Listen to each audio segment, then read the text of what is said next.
Hey, it's Abdullah, and I think it's about time that Nokia Mobile decided to focus on the mid-range segment. In this video, I'll talk about how they can improve on the Nokia X20 and how they can implement a successful strategy. It certainly won't be easy, but having an ultra-competitive mid-ranger will definitely help win mindshare. And the effect of this can potentially be massive on the rest of the lineup. So, let's build the ultimate €400 smartphone strategy. Let's start with what the Nokia X20 from last year did right. It had a very stylish design with nice build quality and some pretty cool color options, especially when you include the X10's colors like the green and the white. The design was also very consistent with matching curvature between the camera bump and the rest of the phone's angles. There is a focus on symmetry, which I always appreciate. The way the camera bump is integrated into the backplate is done in a very elegant manner. And I think the frozen matte finish, which in a way evokes expensive luxury car paint, looks incredibly cool. The phone had a pretty good main camera sensor. The day-to-day performance and speed is quite good. It focused on 5G support, which definitely helps for future-proofing. It provides long software support and was one of the first mid-rangers to receive the Android 12 update. It included consumer-friendly aspects like having a headphone jack as well as a micro SD card slot. And I appreciate the focus on sustainability by using recyclable materials and the planting trees campaign, as well as providing a compostable case in the box. Now, these are all good points to build upon, but they aren't enough on the perfect €400 smartphone. So here's what I'd like to see improved on paper. The X21 should have a pretty good display, unlike the quite unremarkable display found on the X20. Ideally, I'd like to see an OLED with a 90Hz refresh rate, but even if it's an LCD for longevity reasons, it should have a high refresh rate and have better brightness and contrast ratio compared to the one found on the X20. Perhaps even HDR10 support for a more immersive viewing experience. I think that would be enough if the rest of the specs are quite competent. Even if the day-to-day performance of the Snapdragon 480 on the X20 is pretty adequate, at €400 you definitely expect better. And I'm a very practical person and I care a lot about what the processor can and can't do as opposed to just what number the processor has. So I see the lack of 4K playback and recording as a big limitation for a device in this price range. A more powerful processor would also come with a better image signaling processor, which will give the device a much higher potential when it comes to image quality and camera performance. It also goes without saying that it will also improve productivity and gaming performance. Whatever chipset is used, the phone should be able to handle its power without overheating or throttling. The Nokia XR20 had a couple of cool features like water and dust resistance and wireless charging. I would personally love to see one of those features make its way to the X21. Ideally, an IP67 or 68 rating. I think it's perfectly in line with Nokia's durability promises and reputation. Another good thing the XR20 did was get rid of any useless cameras. Consumers aren't dumb, so just put a good main camera, ideally with optical image stabilization,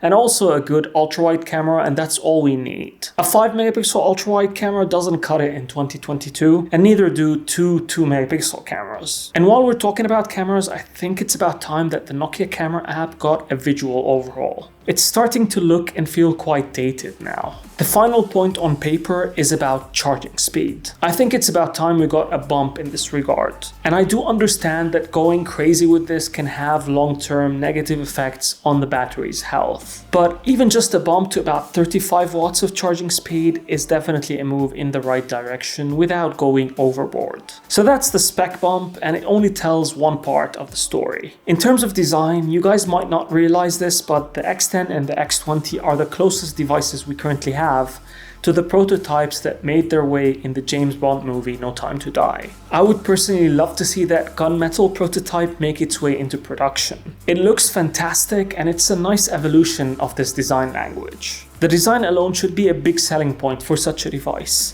as you'd expect from a Nokia phone. And the focus should be on elegance as well as durability. I also think experimenting with a narrower aspect ratio would make the device easier to use on a daily basis. Moving on to marketing. Before the X21 comes out, I'd do everything I can to build hype around this device. Whether it's by controlled leaks, official teasers, or even by using a flashy and cheesy tagline before the announcement. This won't cost much money to be implemented, and it gets the tech community excited about this device even before it comes out. And not just Nokia enthusiasts. And when the device is officially announced, the marketing should also be quite different compared to the rest of the lineup. Every little advantage needs to be highlighted and mentioned, and there shouldn't be any room left for any misunderstanding. So if you add anything cool, interesting, or useful, or make a certain design decision, it should be explained and highlighted. In this class of devices, every technicality makes a big difference. And the X21 should be aimed at tech enthusiasts looking for a perfectly balanced smartphone. Having the same marketing strategy for it as the G series, for example, would be a huge mistake.